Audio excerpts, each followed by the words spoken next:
Jó reggelt kívánok, hölgyeim és uraim! Gyorsan magyarul elmondanám, hogy a konferencia első része angol nyelven fog zajlani, úgyhogy akinek szinkrontolmácsolásra lenne szüksége, itt talál készüléket. Az 5-ös csatornán lehet magyar nyelven, igen, a 6-oson pedig angol nyelven hallgatni az előadást, és akkor én át is váltanék angolra. Good morning, ladies and gentlemen. My name is Andrea Virag. I am Director of Strategy at Republikon Institute. And on behalf of Republikon, I would like to welcome all of you at today's event organized by Republikon Institute, supported by the Friedrich Naumann Foundation for Freedom. Today, we are going to talk about family policies in our region. At the first panel discussion, we are going to have an international discussion with experts from the V4 countries discussing how family policies work in their respective countries and what could or how should the liberal approach to family policies look like. At the second part of our conference today, we are going to have a Hungarian panel discussion between experts on the effectiveness and the results of the Hungarian approach to family policies in the last few years or the past decade. I think it's very important to discuss family policies from a liberal point of view, especially because I think what we've been witnessing in the past couple of years is that conservative right-wing parties, political actors try to seize this issue and act as the sole owner and the sole actor in family policies. Before I give the floor to Marta, my colleague, who will be the moderator of today's panel discussions, I would like to first and foremost thank the Friedrich Naumann Foundation for Freedom for their support for this project and for today's event. Thank our speakers for being here with us today, and of course all of you who are joining us for today's discussion.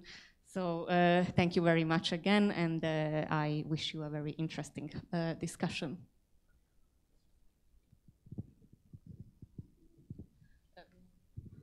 Daniela, would you like to say a few words?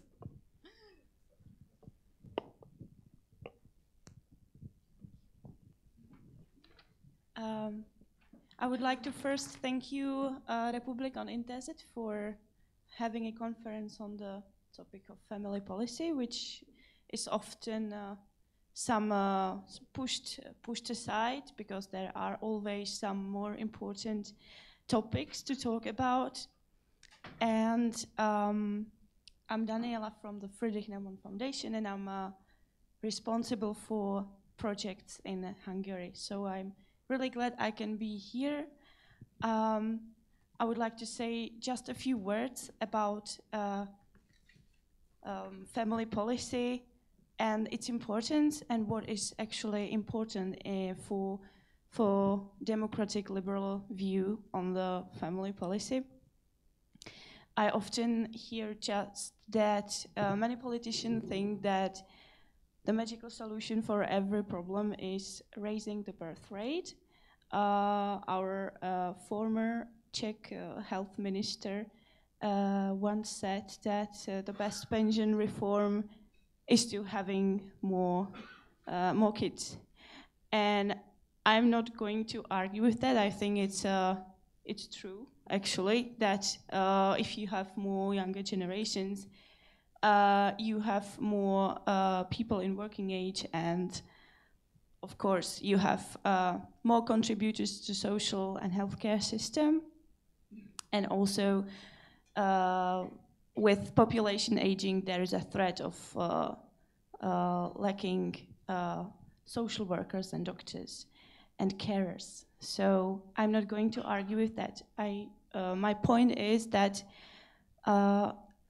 Raising a birth rate cannot be the only goal in the family policy.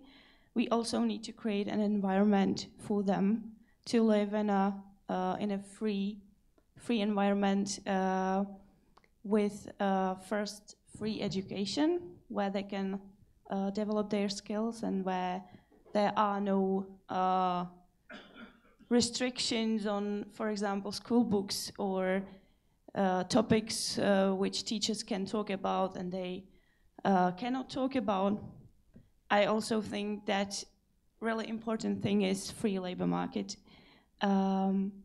which enables parents to share their care of their children as they need to, where there are enough alternatives of childcare or enough support for the parents to stay at home and take care of their children if they need to. And I also think that one of the most important things for younger generations and kids is the education and the freedom of it. So as I previously said, no propaganda in the schools and no restrictions on topics which the teachers can talk about. I think maybe many political parties would agree on those statements across the ideologies.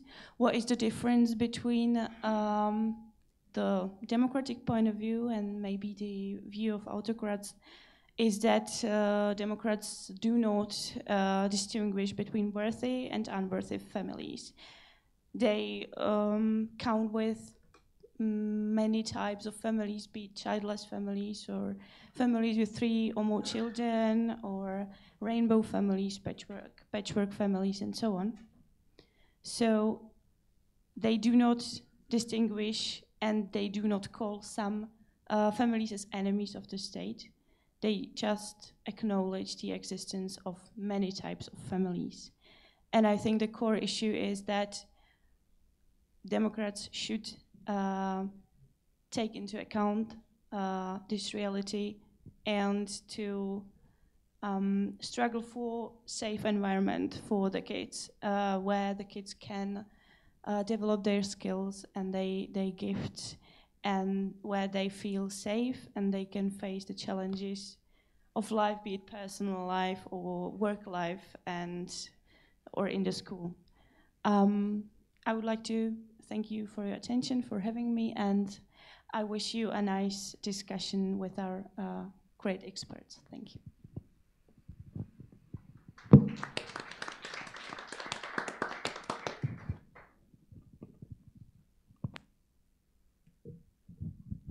Thank you, Daniela, for your introduction, and thank you, Andrea, for your introduction as well. Good morning, everyone.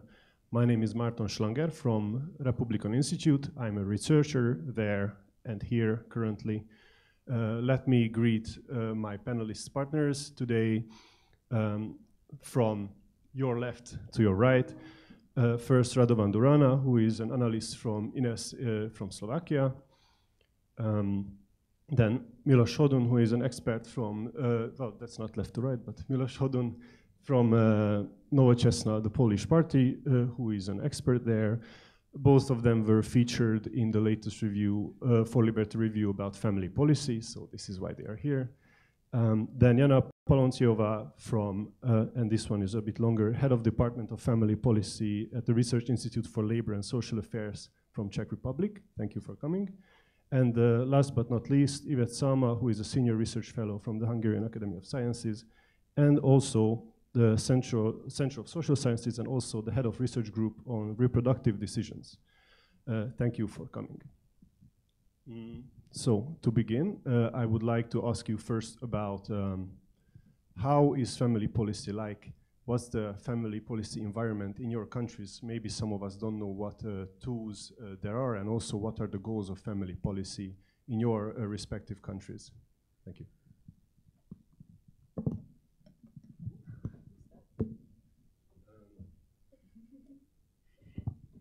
Whoever would like to start, but I see, Radovan, you're looking at me, maybe you.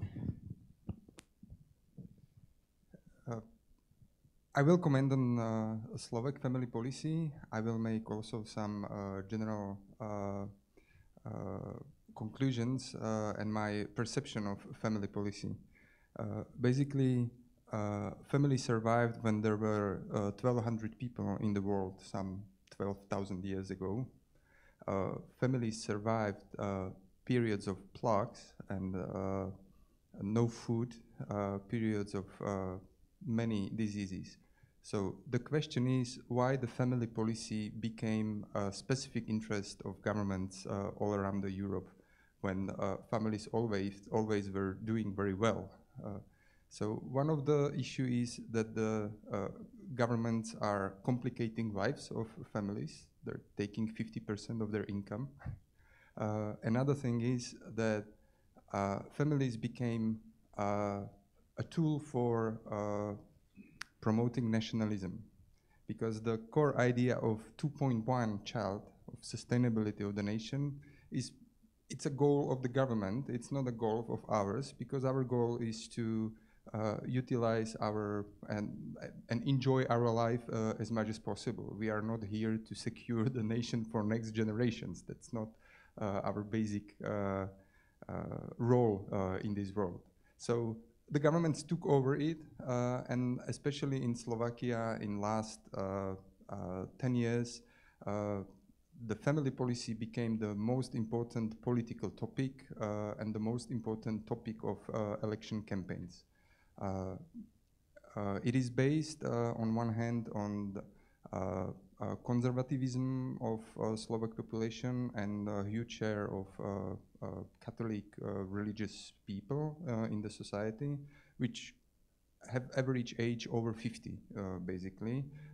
But from the perspective of political competition, this topic became really serious, and now in the last 5 or 7 years, the danger of the rainbow families, that rainbow families are standing along the borders of Slovakia and trying to eliminate the nations of Slovakia.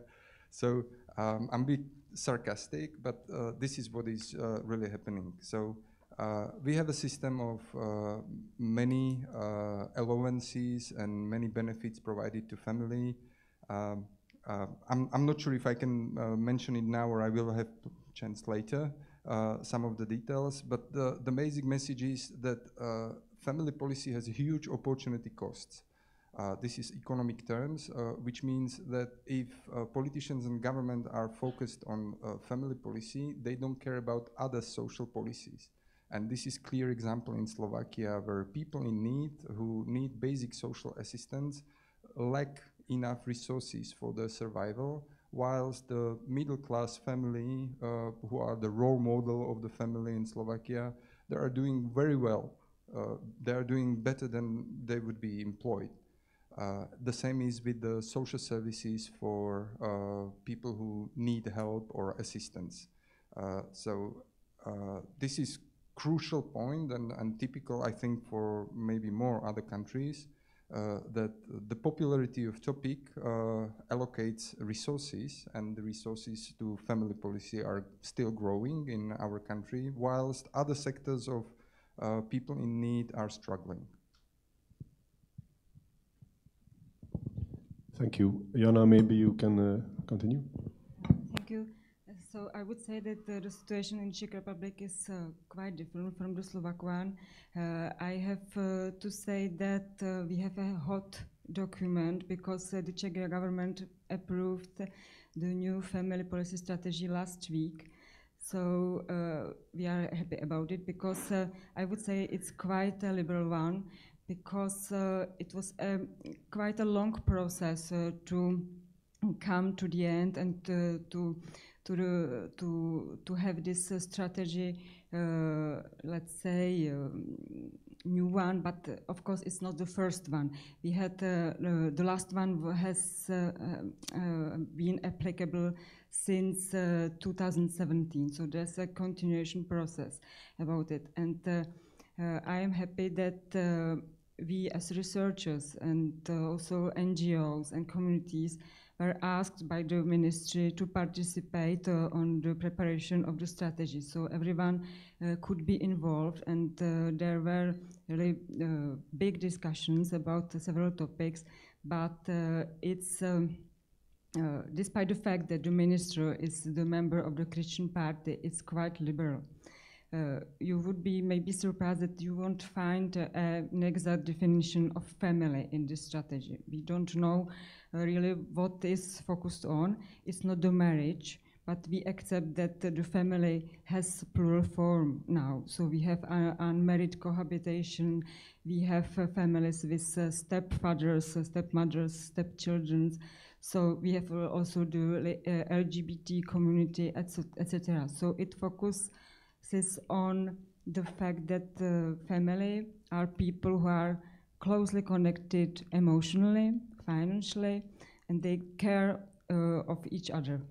So that's the main line in the strategy. Of course, there are several main topics. Maybe I would underline them later, but I can say now that for me the biggest topic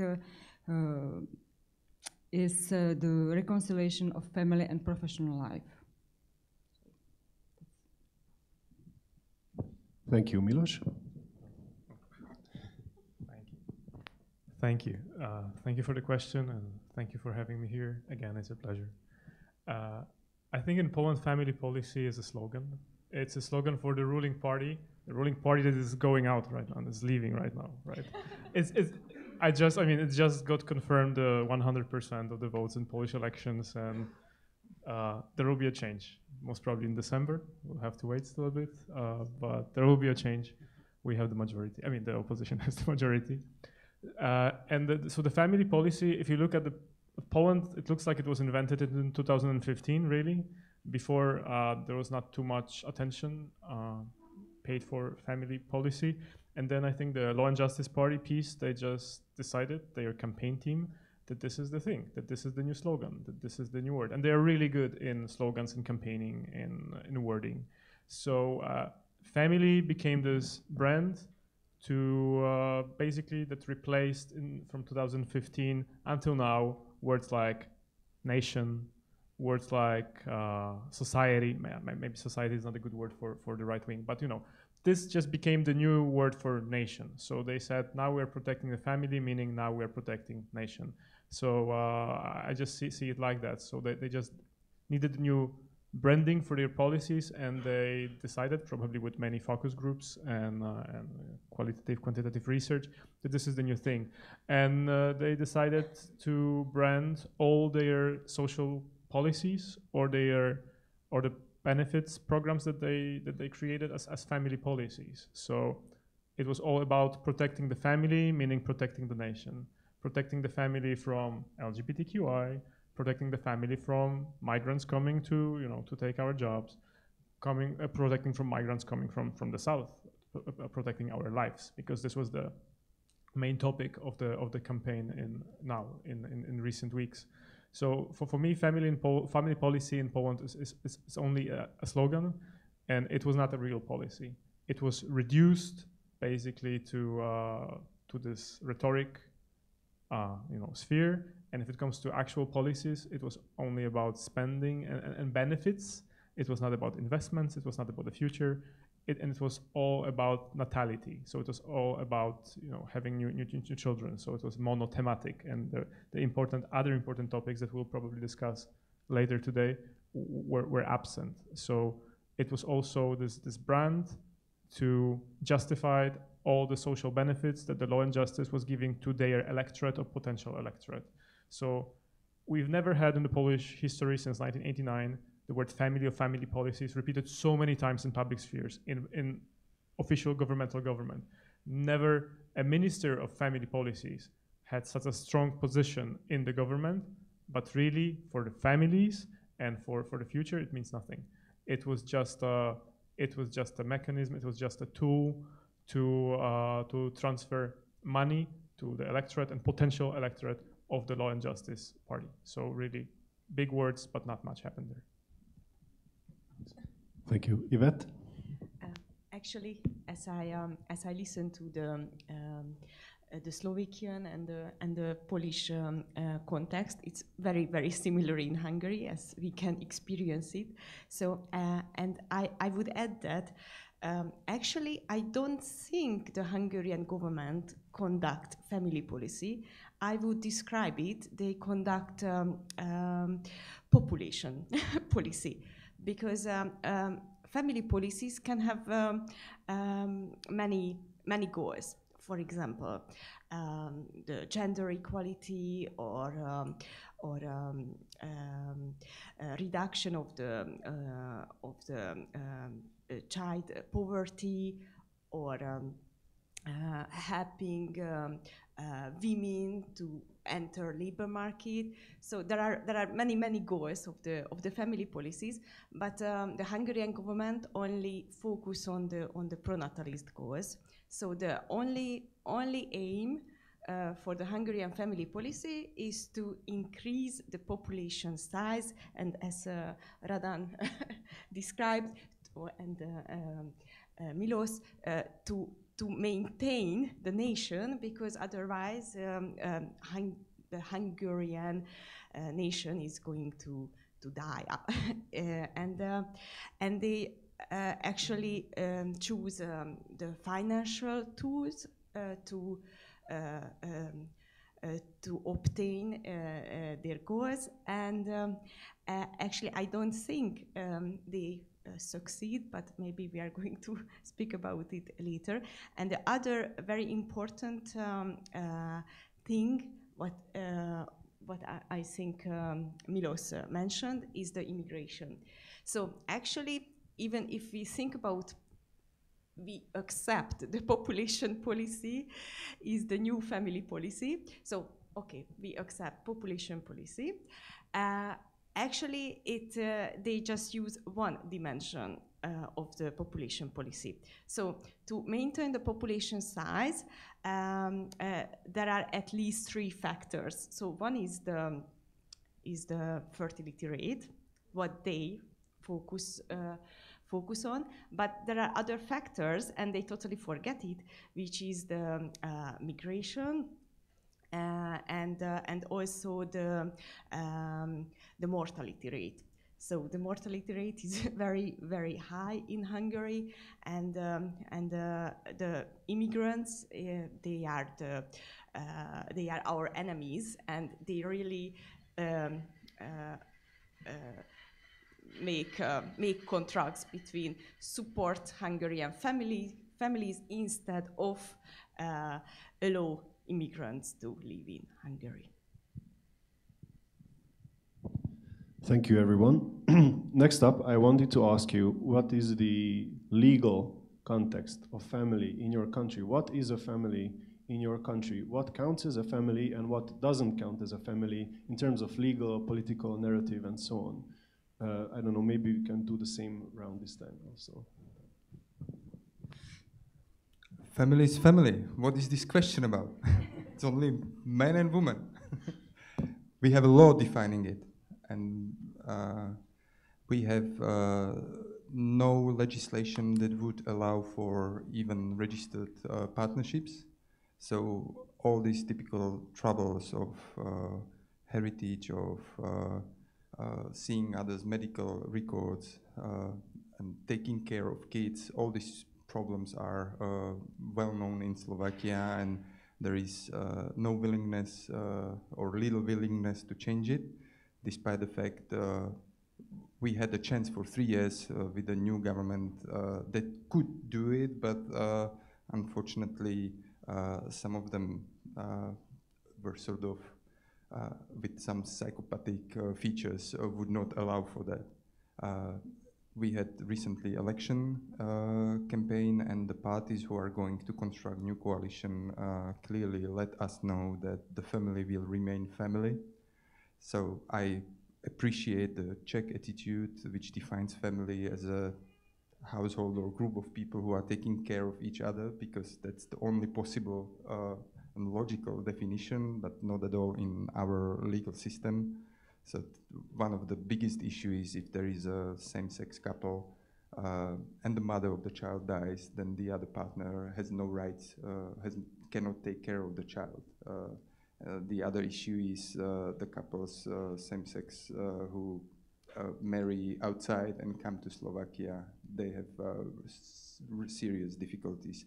So there is a very strict view on family. We have a specific family law which defines the roles in the family, and even we had a new textbook for civic education for, I don't know, 12 years old, 10 years old kids, where is clear distinction of normal healthy family, and then there is a specific term like destroyed family, whether it was divorced or different partners, and the textbook says like this is good and this is bad. So we are very far from accepting the family as it is, and just defining this typical narrative.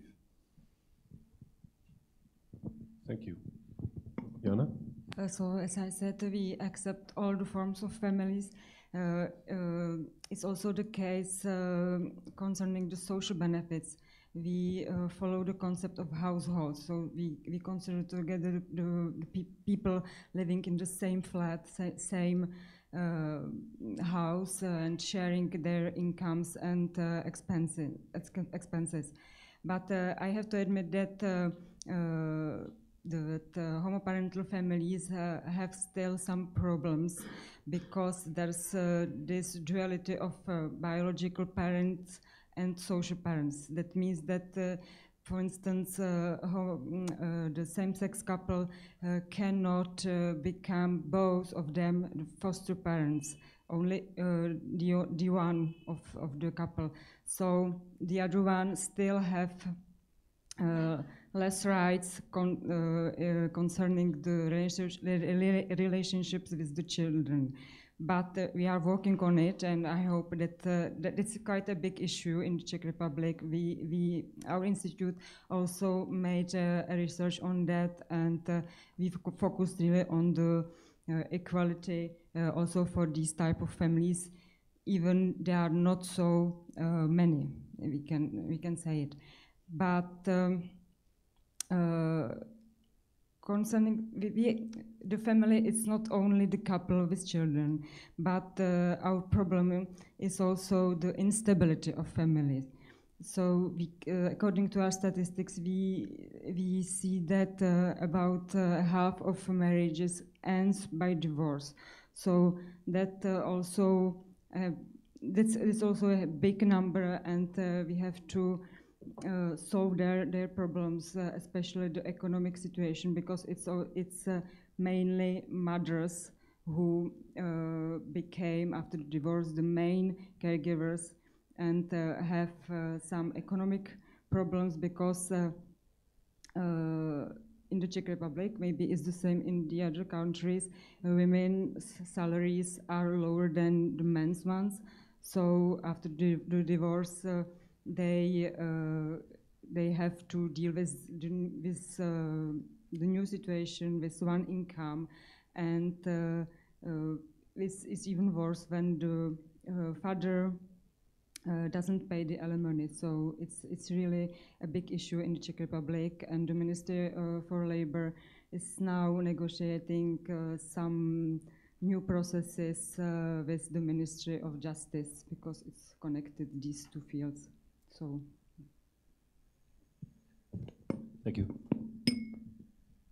I think there are two things here. One is the legal definition that you asked about, and the other one is this general atmosphere, or the definition provided by the government we had in last years that was, official. It was not legal, but I would say it was official, and all other laws were interpreted through the lenses of this official thinking, or this ideological definition of the government.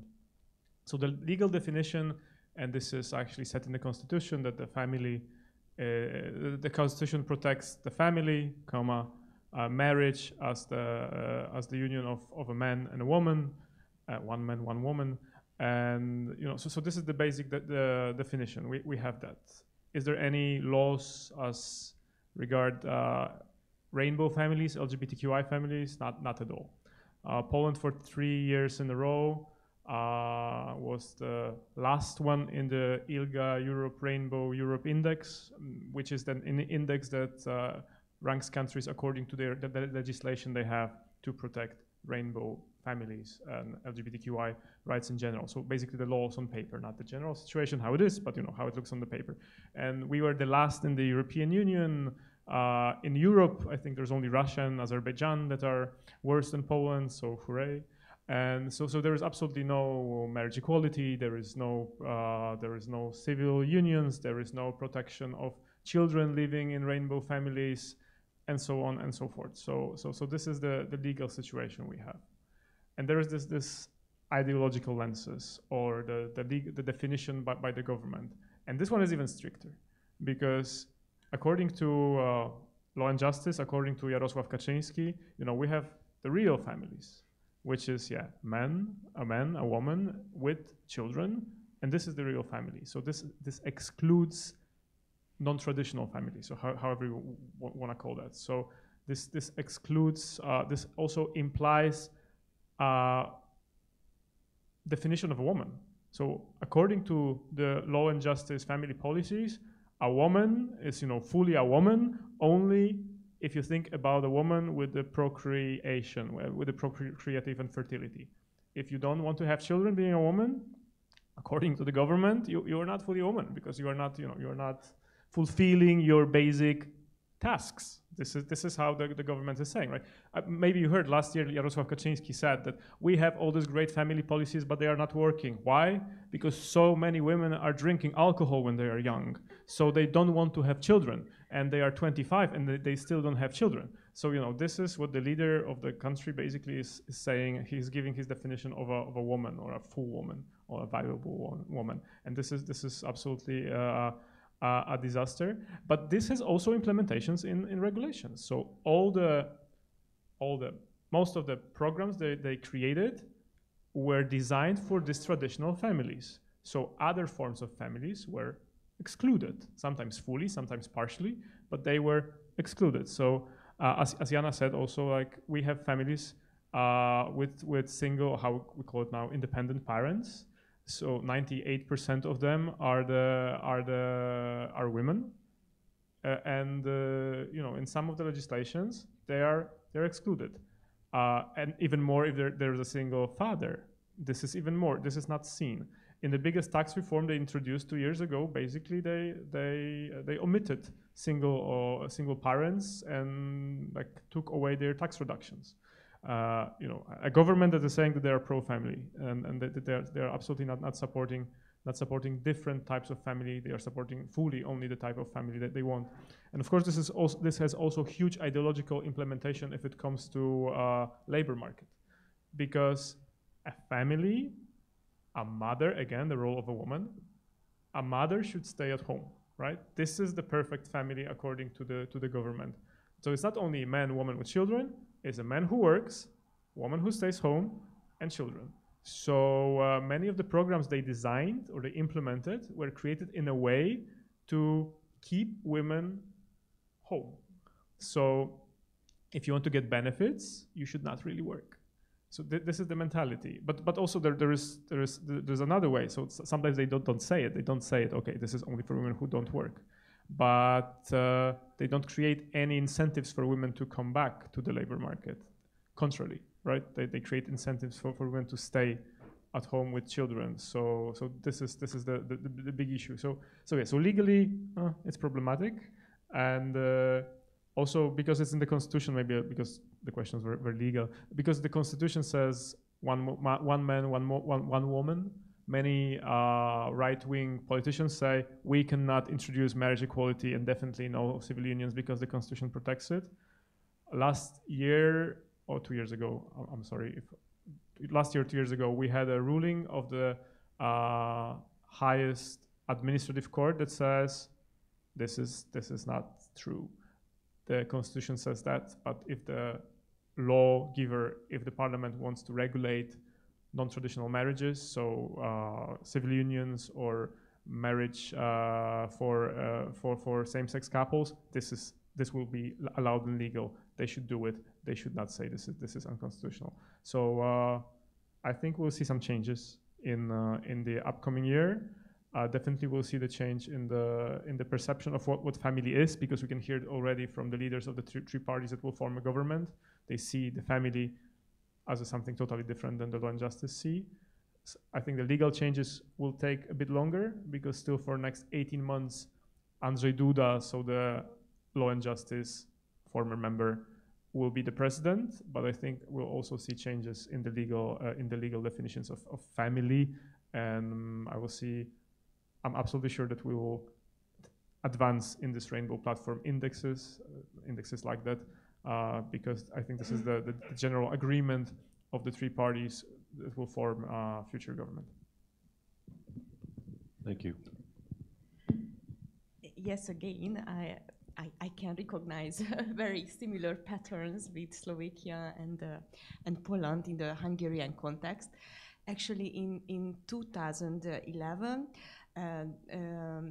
they adopted the the fundamental law instead of the constitution. So we have the fundamental law, and in the fundamental law, they very clearly define what is the family, and the family is actually based on marriage. It's very important, and also, as in your cases, it's just a woman and a man, and the woman can be mother, and the man can be father. So they also make it clear.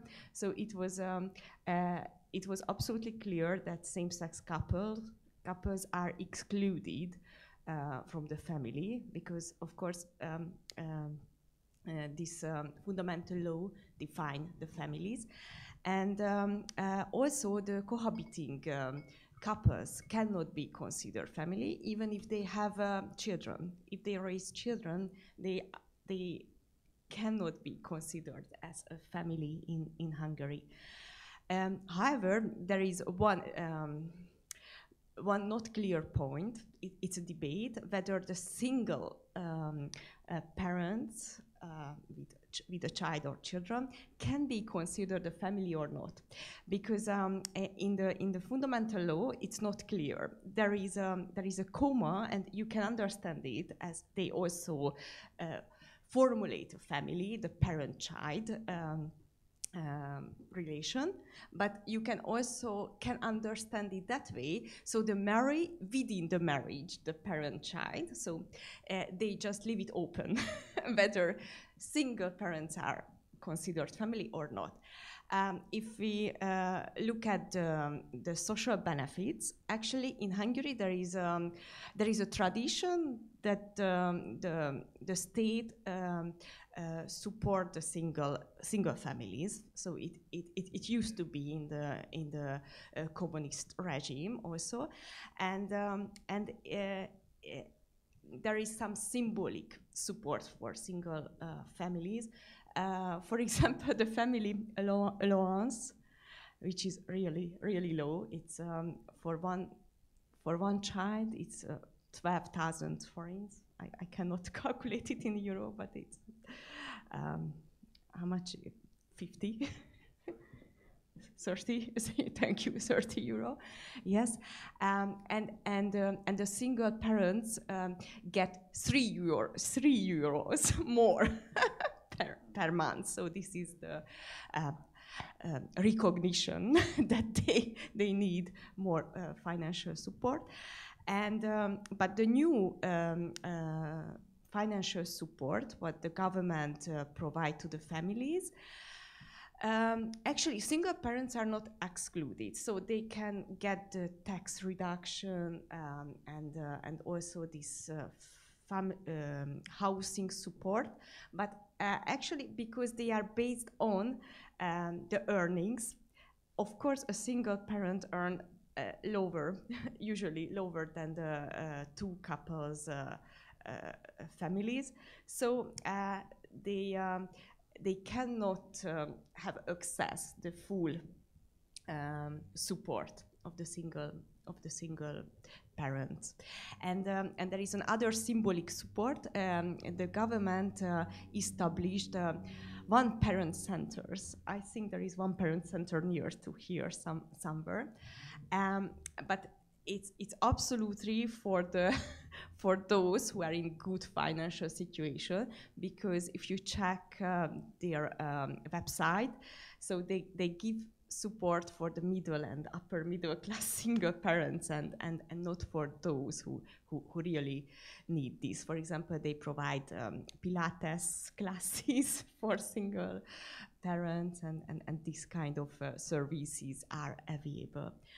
And I would mention, so in the first round, we talked about the immigration, who are the enemies of the families, and this was the narrative in 2015, and till the migration was a hot topic. But after the migration became less visible, after the new topic is the same-sex couples, and they become the new enemy of the families. And actually, there was a referendum at the same time when the last election happened, and one of the questions was about that. Is it? Do you agree or not? If I cannot cite it, verbally, sorry. Do you agree or not? If not just the parents teach sexuality to the children, and high percent of the Hungarians say they do agree, but fortunately this referendum was not valid. But it means in the schools, teacher cannot speak about, for example, sexual orientation. So it's very much implemented even in the national curriculum, that teachers should teach about traditional gender roles. Thank you, everyone. For this next part, I wanted to ask you, we already talked about some of the policies that your countries have, but I wanted to ask, how, in your opinion, how effective are these policies? How efficient are they? And how equal are they? I also want to see if you can tell us some indicators that are used to define progress or like good family policy. Like how can you say it's a good family policy? We already mentioned fertility and stuff like this, but maybe there's more. So my question is, again, how effective, how efficient, how equal, how good, in your opinion? And it's already a good order, so if Radovan, you want to start. So, being trained economist, my first question is, what is the goal of your family policy? So I searched, and guess what I have found? Nada, nothing. Family policy has no specific goals, except maybe some derivatives of the sustainability goals, which says about the level of property, and maybe you can talk about some families that are in poverty and you want to decrease the number of poor families. But this is actually not followed, and government does no testing if the family policy leads to certain goals. So 4 years ago, I wanted to show the general public that our system is very generous in terms of family policies, because we provide benefits to any kind of family, no matter is the income of the family. So there is no means testing, no income testing. So the manager of mall refinery in Bratislava would receive the same benefits as the single mother in Bratislava. And I made a model of classical family of men and women with, well, basically, it can be both, but men and women with 2 kids born in 5 years. I've added all benefits there, and I made a time plan when the kids are born and what kind of benefits the parents can collect. And 4 or 5 years ago, it was about 71,000 euro that the family would receive in 5 years of having 2 kids. I wanted to show that this is more than the mother would earn if she was still working and has no kids, has got no kids. So I assume that families are basically supported in very high level and we don't need increase. So guess what was the result? Just 2 years ago, the government increased the family benefits by 1/3.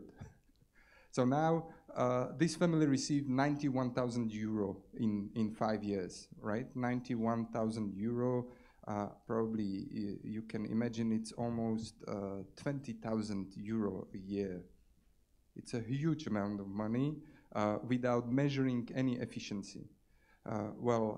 Did fertility rate change in the last 5 or 7 years? Yes, it's slowly increasing because we have demographic trends, but it will drop again when weaker cohorts will be in fertile age. I'm always telling government, well, look at Norway, look at the Finland fertility rate. Like Finland dropped from 1.9 to 1.3. Do you want to say that the education in Finland is bad? That the governmental, the services for small kids are too weak in Finland? No. Like from economist perspective, there is no relationship between money and fertility.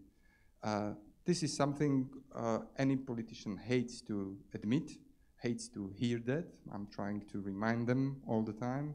But if Norway or Finland is losing fertility and they are known for really generous availability of services, then the cultural shifts are so important that you cannot change them with money. And basically you are wasting the money, not that you are providing it to people with high income, but you are providing money for something that does not deliver even your nationalist dream of 2.5 kids, 1 kids per family. So the another issue that is very closely related is the wage gap, right? So Slovakia has the second most generous family policy in Europe, if you compare it to average wage, for example, because we cover 100% during the maternity leave, that's first 7 months, and we have introduced a new benefit that is paid 6 weeks before maternity leave. We call it pregnancy benefit. And then we have this 3 years parental benefit, or up to 3 years of the child. This is the crucial reason of the wage gap. This is the crucial reason why women have lower pensions, because the pension system is based on the number of years worked.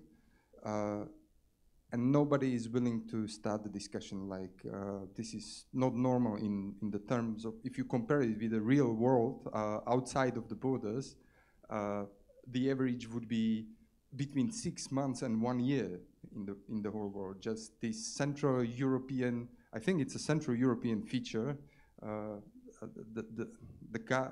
The kid is a god, basically, and support of children is something mystical we all have to do, that we expect that the woman should spend 3 years with the child, and if she does not, she is not a proper woman. And this stereotype is creating economic issues, and then we are trying to find ways how to compensate women with the lower salary, but the basic reason is the politicians are trying to get votes for more benefits, but not for better services and better access to services to mothers who could start working earlier. So the situation is something that as an economist, I consider wasteful, inefficient. I would say don't copy it, but you probably already did, or we are copying constantly. because when I was reading election campaign programs, I have read the proposal for buying a car for a bigger family. Maybe we could learn more from Czech Republic, where some benefits are means tested, but this is not popular in Slovak culture. So that's for Slovakia. Thank you. So I'm not an economist. So I will rely on my demographic and sociological background. I try to explain to politicians in the ministry, etc., that to increase the social benefits and to support the family financially is not the right way, because of course in the Czech Republic we can see also the discussion about demographic growth, etc. But we have a big experience in the 70s, in the last century. I'm the example of this generation, because there was some population benefits that had increased incredibly the population growth. So my generation is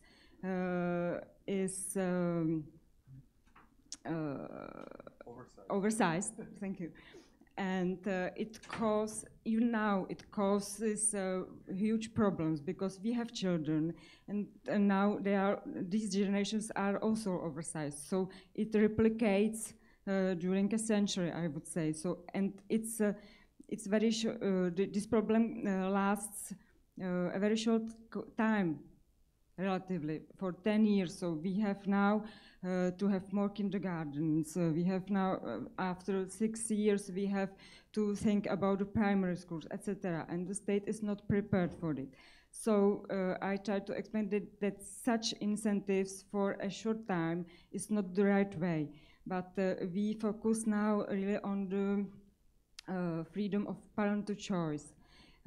I maybe will say something more about the reconciliation of family and professional life, because it's really a big issue in the Czech Republic. Maybe it's the same in the other countries, because we have this communist history when we had a system of day nurseries and then kindergartens, but there was not a good experience with day nurseries, because kids were very small and they young, and they were often sick, etc. So after the revolution, these day nurseries almost disappeared, and they were cancelled in 2013. And suddenly, but the society has changed, and suddenly we had to ask, what about the facilities for the children under the age of 3?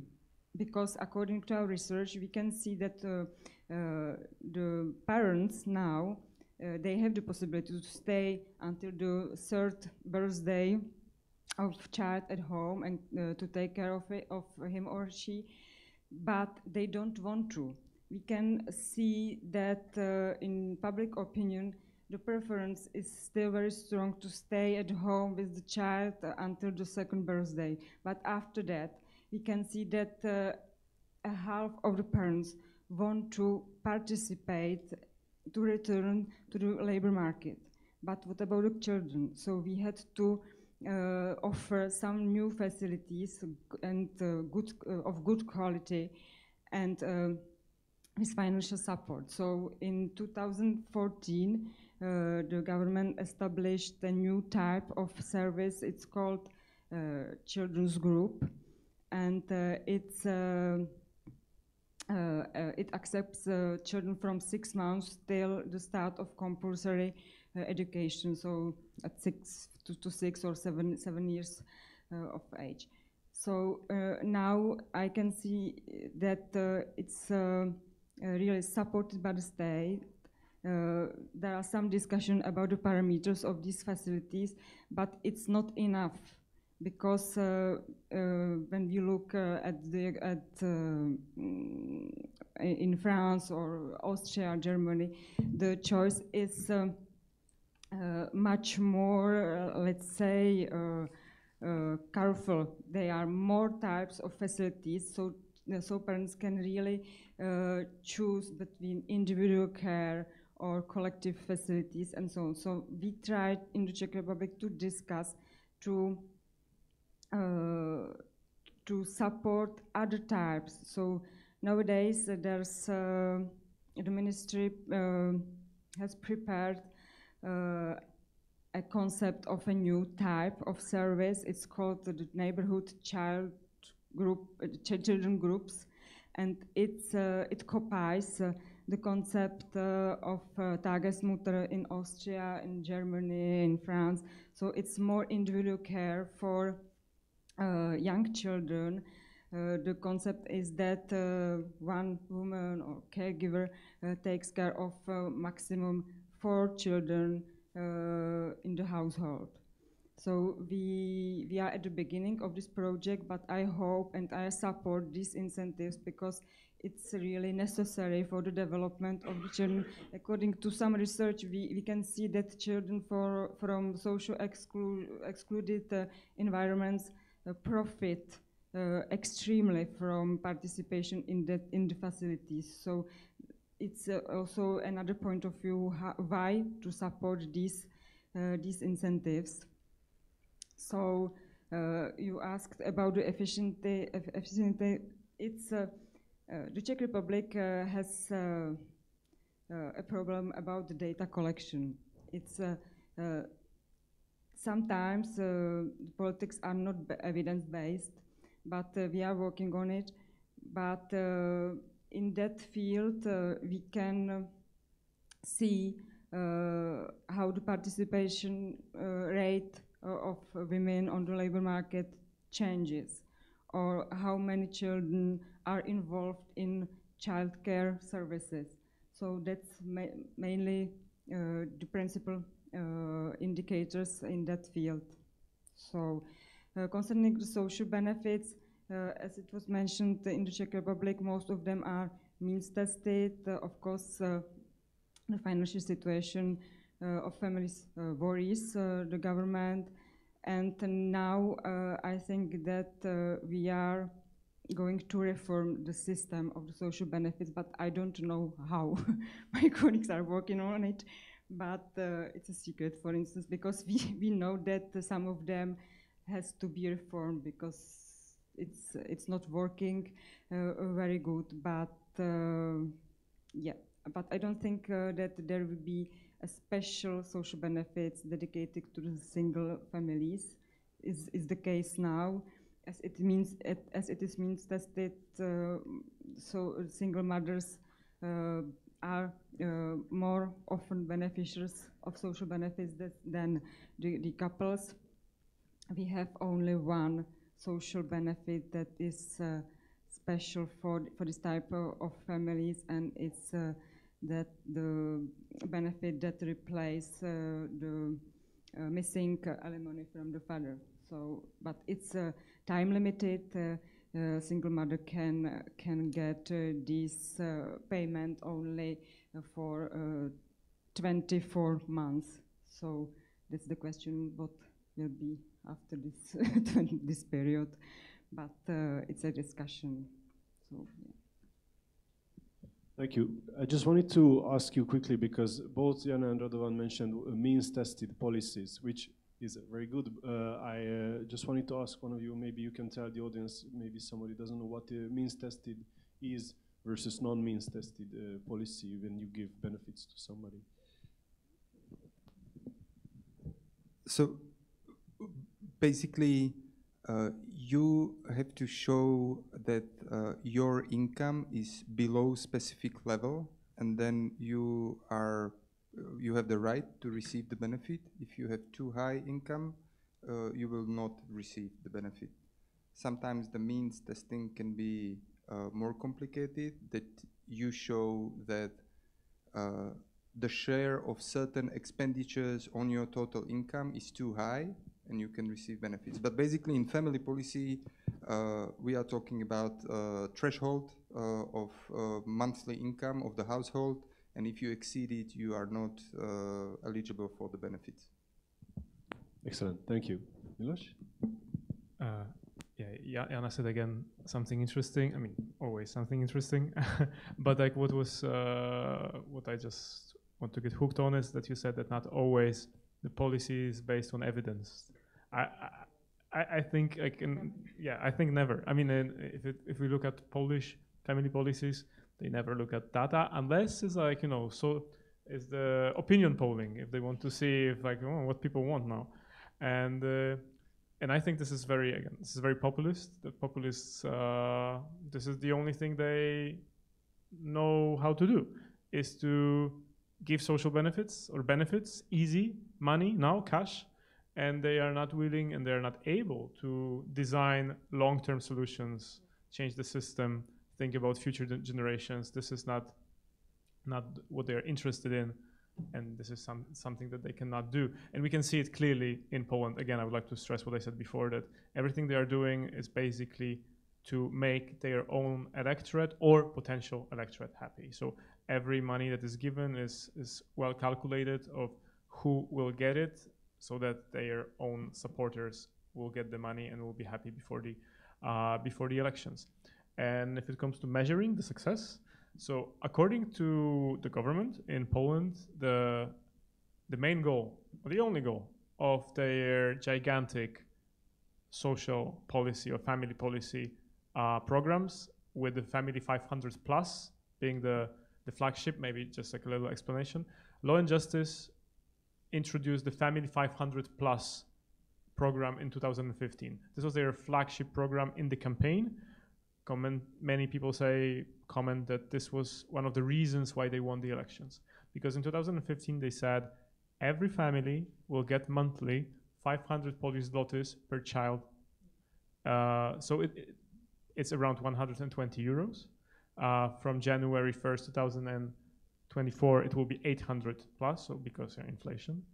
And so it was said this was one of the main reasons. Like, Polish people were never, ever promised that they will get cash.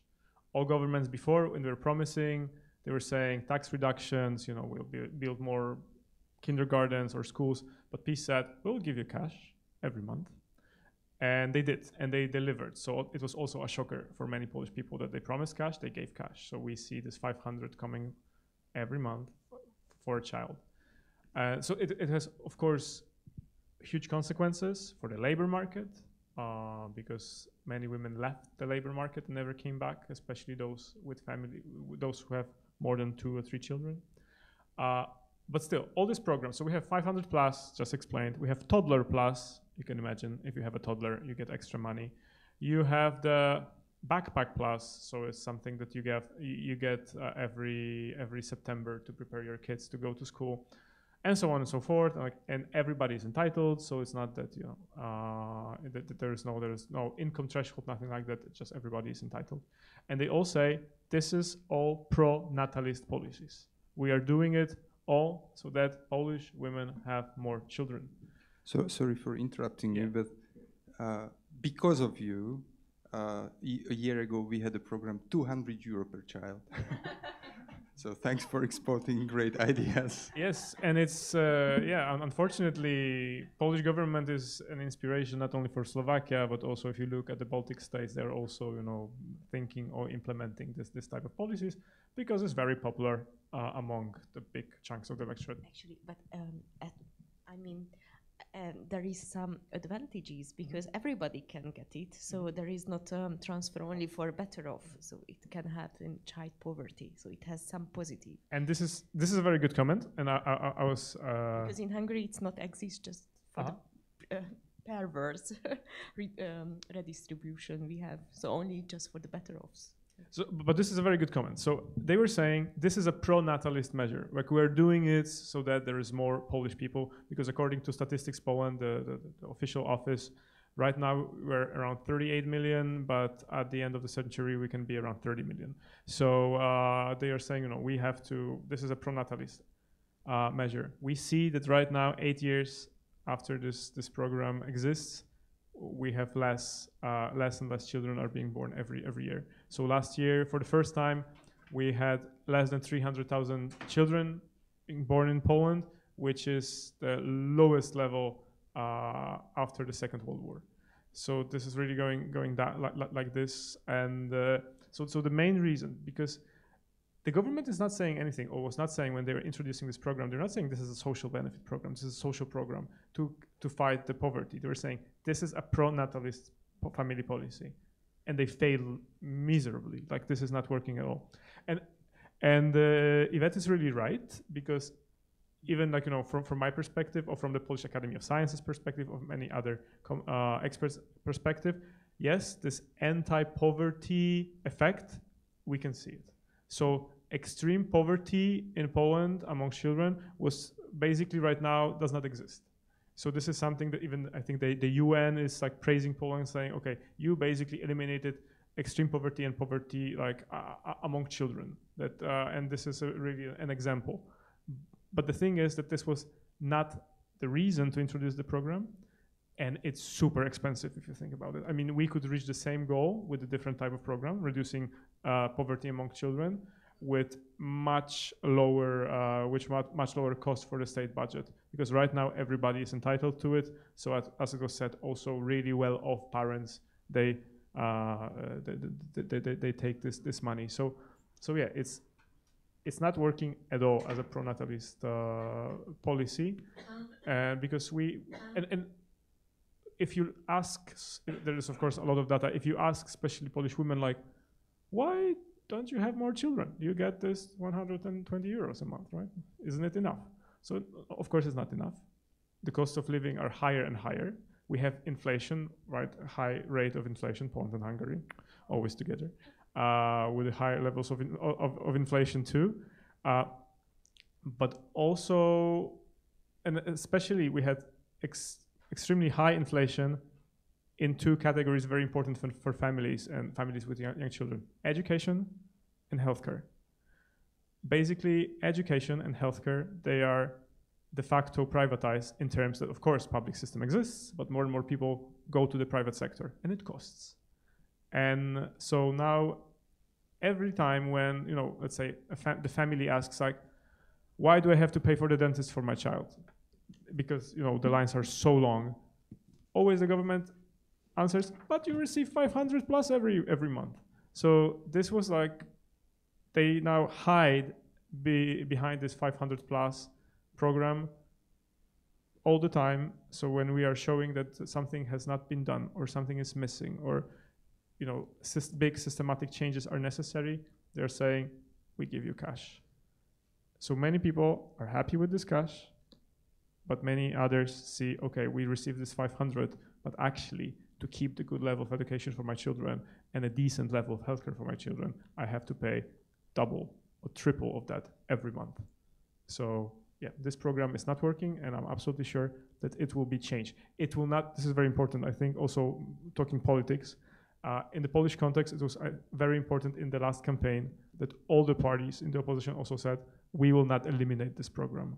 This program, after 8 years, I think it will be impossible to eliminate, because it's there and it has its benefits. But so everybody's saying we will not end this program, but we will change it, we'll shift it. So I think we can all expect that, for example, there will be some thresholds. This income, but maybe others we will see. This is going to be again a government of three parties with different ideas. So absolutely sure it will be changed and reformed, but we will see in which direction it will go. Thank you. Okay, so Hungary, maybe we won the competition because we really we have a very, very generous family policy without huge effect. Actually, I think even the government tried to redefine the success of this family policy, because there is one success, if anybody consider it is a success. The rate of marriage is increased, and even when Jana mentioned that the divorce rate is high in the Czech Republic, I even envy for this divorce rate, because in Hungary the divorce rate is not so high, And one of the reasons is that the all social benefits is linked to marriage. So those couples who married to get this very generous social benefit, actually, if they divorce, they have to repay it back at a very high with very high interest rate. So it's just not a solution to divorce. So even women who live in a violent partnership, they must stay together because it's not rational to divorce. So yeah, the marriage rate is high, and the fertility rate is increased if we compare to the period of 2011 when there was this economic crisis. It's increased, but actually it's increased everywhere. So if we compare Hungary with Germany without so generous financial support, the increase is very, very similar. So I just doubt it's this is because of the generous family support. And I noticed another difference between the countries. So maybe there is one difference in the family policies of Slovakia and Poland, is that the Hungarian government don't say that women should stay at home. They even try to increase the female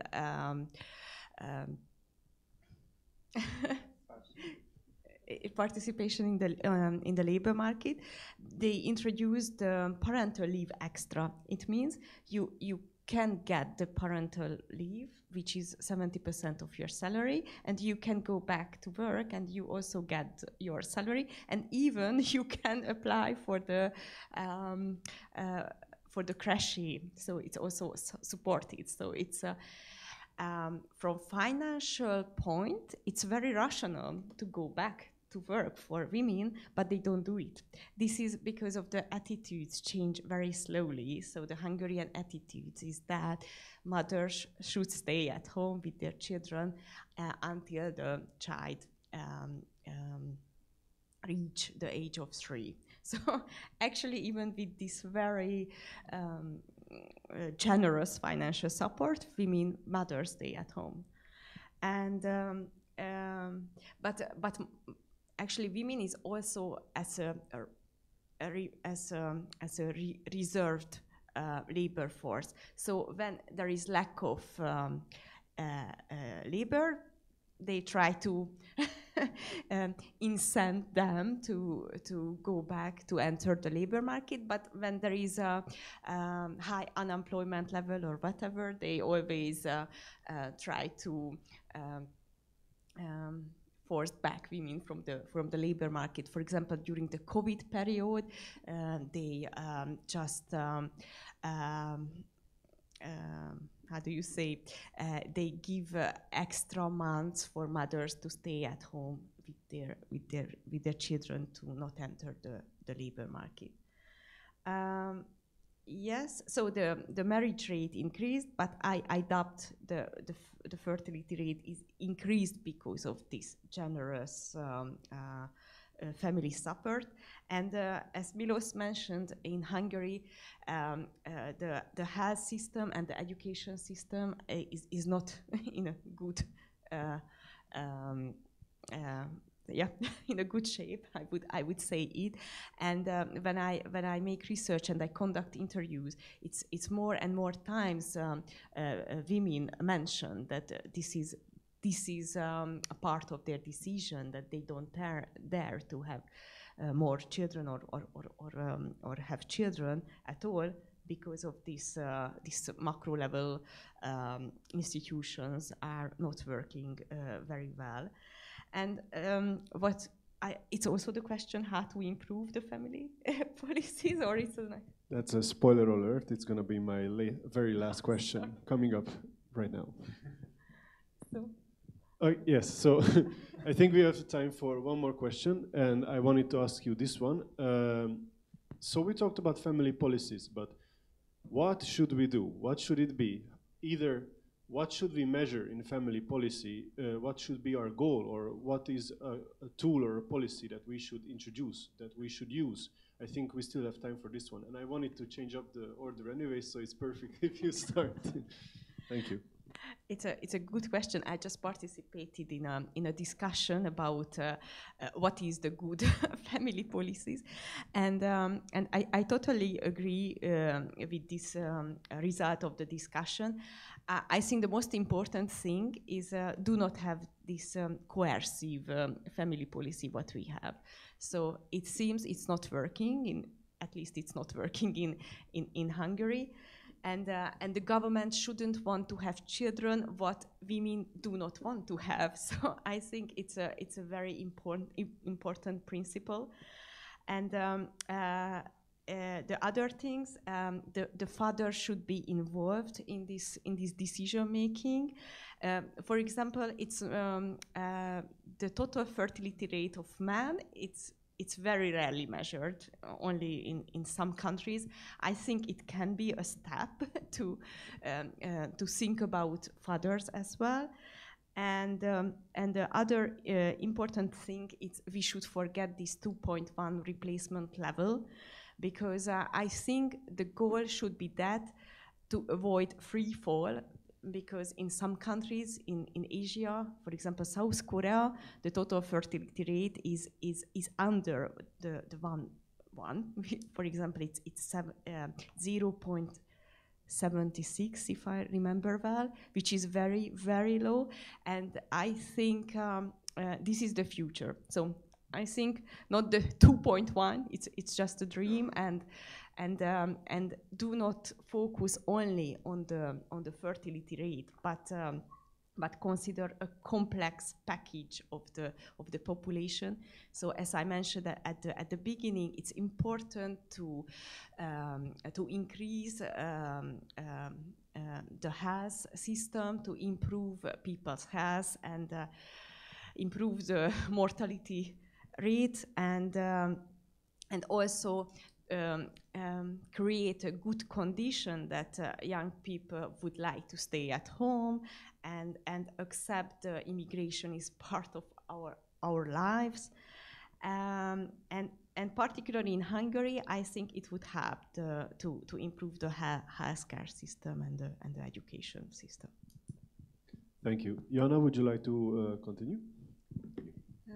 In the Czech Republic, I have to say that the philosophy is completely opposite to the Polish one, that I feel a strong focus on the participation of mothers of young children on the labor market. So I would really underline the parental choice, whether they will stay at home with children or whether they will work partly or full time. It's up to them, and we have to create the conditions for this choice.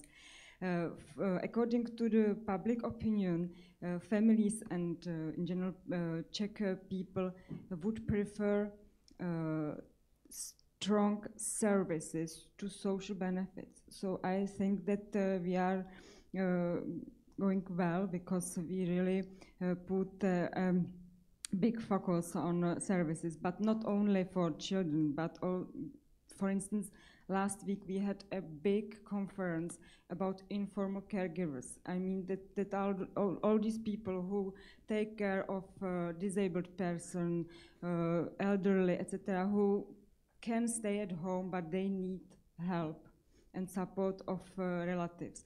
So we have to support them in their care tasks, but also enable them to stay on the labor market.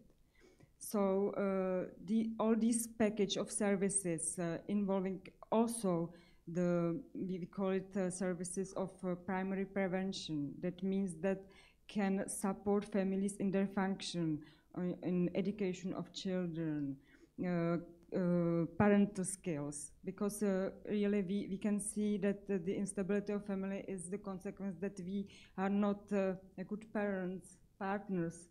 We have some conflict, so we disrupt the partnership, and that's it. So we have to build on So, according to the research, we can see that people are not used to search for these services, even they exist. So to have more information about the support for the family. So for me, it's the right way how to improve family policy and to make the families happier and functional. Thank you. Radovan, you want to go next? Thanks for this question, because this is crucial. If you want to not to waste on family policies, first you should not stop promising generous pension system. Pension system is the biggest issue, because pay-as-you-go system requires sufficient ratio of payers and receivers. So we basically need 3 people to pay for 1 pension, but all Europe is turning to less than 2 contributors to 1 person receiving pension. So if the pension is generous, the system collapses, and the government can argue we need a family policy. So I say, no, you don't need a family policy. You stop promising wind castle or castles in the air that are just too generous. Currently, Slovakia has the highest deficit in European Union, 6% of GDP. And you are all trained economists, and you know what is the GDP of Slovakia, so you know what does it mean. So I already know that this is a very useless number, the deficit in percent of GDP. So I explain it in other words. Every €6 that we pay in the child benefit to the family, we have to borrow every €6. So most of our family benefit is borrowed. It's not our wealth that we are redistributing. No, we are borrowing it. So basically, the first thing would be cut your family policy by 1/6. This would be almost impossible. But this is only the perspective of public finance. I consider family policy. It's not only costly, it's also inefficient. So these are the 2 qualities of family policies. If you ask me what should be the goal of the family policy, then I would say this is a political question. This is the question on a level of redistribution, and this is the question of understanding who benefits and who pays for that. So I have quite a few friends who decided to have childless life, and they are pure contributors to the system, and they pay taxes that I receive as a parent of 2 kids. So I'm asking, like, I have spent hundreds of hours with my kids when I couldn't stop laughing and smiling and enjoying my life and enjoying my mission. When I decided to have children, I thought that this will be the biggest experiment of my life. I have to admit it changed myself. I see life and world differently. I appreciate different things. I think that this experience is hardly to be substituted by anything else, and I would recommend it's the biggest psychological endeavor of my life, because I realize what is my personality. I think having children is a wealth. It creates a relationship that is lifelong, and all these benefits are mine, and somebody else is contributing to all my benefits. And I think this is crazy. I wouldn't expect any support, specific support from the government, because it's my own decision, and I'm collecting the profits and benefits of the decision. So I would condition the family policy by solidarity, and solidarity requires recognizing who needs help. So means testing is totally most important thing in the family policy, because I want to be efficient in solidarity, and I want to help poor children. I don't want to help rich parents, and I feel like a rich, because if I haven't had this family policy, I could still afford most of the things my kids really need, and I know that there are many ways how to decrease my spending with the children without really decreasing their life comfort. I'm sort of enjoying the wealth. Family policy, from my perspective, should start from the solidarity perspective of the household, not relationship of child and the parent or something like that. Like, your household does not have sufficient means to survive, and I will define somehow this means, and I will support you. And if you are doing well, you are doing well. It's your decision to have a third child or fourth child, and we are not here to cover your benefits and profit you will receive from the third and fourth child. It's your personal decision. So that's my political perspective. Another thing is, I would deregulate, especially provision of kindergarten services, nurseries.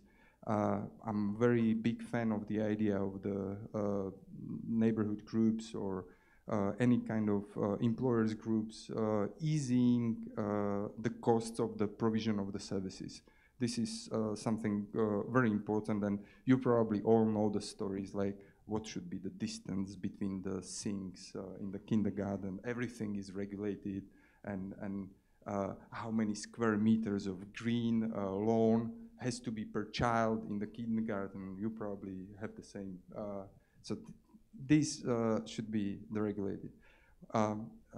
Another thing is, except of focusing on inefficient family policies, at current situation, we should deal with the breakage of pay-as-you-go pension system with a sort of long-term insurance, something you can pay for the future services you will need when you will be in need. I wouldn't give South Korea as an example. I think South Korea is totally special. You probably know that the area of South Korea is about the same as Hungarian. It's almost 100,000 square kilometers. There is 52 million people in South Korea. Would you like to add more over there? 52 million. So it's a different situation, and they have a big cultural issues because they praise education so much that they are not able to have 2 kids and educate them properly, because they start from 4 years and end up in 23 years, and they pay a huge amount of money because of the competition of such a densely populated nation. So I think Scandinavia is a better example for other European countries, and Scandinavia is dropping down as well. And I don't think it's a financial reason. It can be financial reason for low-income families which would have 4 kids instead of 3, or 3 instead of 2, but it's not a reason for families having only 1 child. I think it's a cultural shift. We so much consider leisure time, education, Netflix. They are so precious for us that we are not willing to spend more time with children. And there is one proposal for a good family policy. I was thinking about lastly, the average age of first child delivery is 29, 30, something like that. Make it 24. My wife was always complaining after the second child, why I was so stupid and I waited for so long. I should have my first child when I was 24. I would be stronger, enjoy it more, and I would be ready to start a career at the age of 30. When I started in 30, the conditions changed. I mean, I already lived long. I'm a little bit tired from it. So if you have a first child in 24, you will have another child before 30. If you have first child when you are 34, the second child is something you might not really enjoy because it's just too much. So make a benefits conditioned by the age of women. This is something I'm not really proposing. I'm just saying if I had to advise to government who think about pronatalist policy, it would be make the age of women of the first pregnancy 24. Thank you. Actually, it's Hungary. Accept your suggestion because until now, everybody can have access to this benefit if they are married, of course, and have enough income, of course, and was younger than 45 of the woman. But now they changed, and the woman should be younger than 30 from the next year. So, and I don't agree. I don't think it's again a pressure on the women, and there are so many uncertainties on the labor market, and it takes time to get the condition when you feel you are ready to become a mother. So I don't think we should introduce a new pressure on women. So I don't agree. Okay, we are kind of running out of time, but Milosz... I'll be quick. Okay. I just want to say that with the age of 24, I also disagree. I agree with Ivett.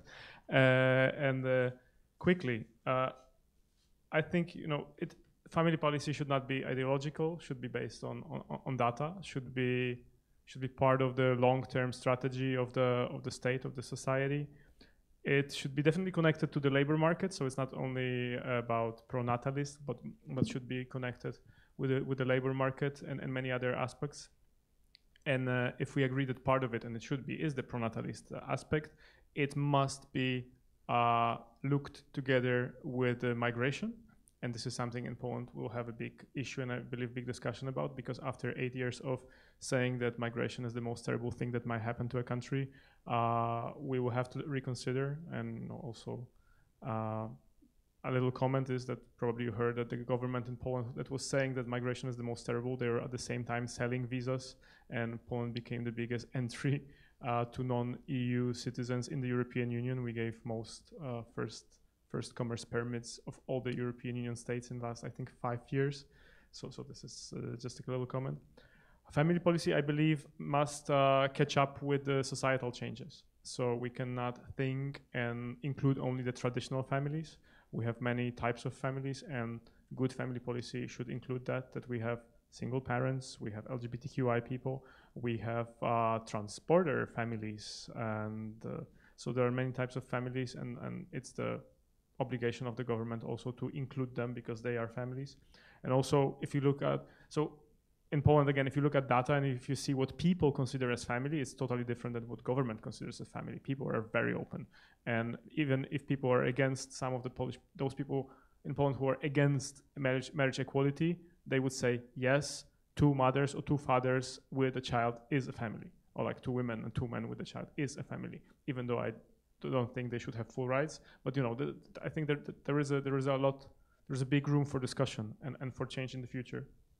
There is no family policy without talking about education, healthcare, and housing, access to housing. This is becoming a huge problem in Poland, also in the context of 1.5 million refugees from Ukraine that we still have, who came in last month or last year, and they stay and they will stay. So the housing is a really pressing issue. And let me maybe one last comment is that also I fully agree with services over benefits, but this is so much connected with the issue of the social trust and trust towards the state, and this is something that we're missing. And I think this might be similar in all our countries, that the society, the people don't trust the state, and I think this is really one of the biggest challenges for the new Polish government, to rebuild the trust in institutions and services, so that people feel, okay, I would rather trust the government that they will build good services for me than receive this fast cash that I'll spend next month. That's it. Thank you. Now, I just want to thank you for this discussion. First, Radovan, Milosz, Jana, and Ivett. I had a lot of fun, but before we go, I want to give the floor if maybe the audience has a few questions. We have a little bit of time, so please raise your hand if you want to ask something from the panelists here.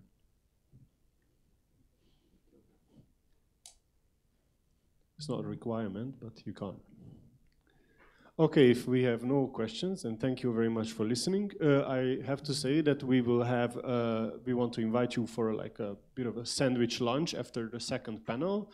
if you decide to stay with us. And for now, thank you for our 4 panelists for being here, for telling us about your country's family policies, and thank you to the audience for listening.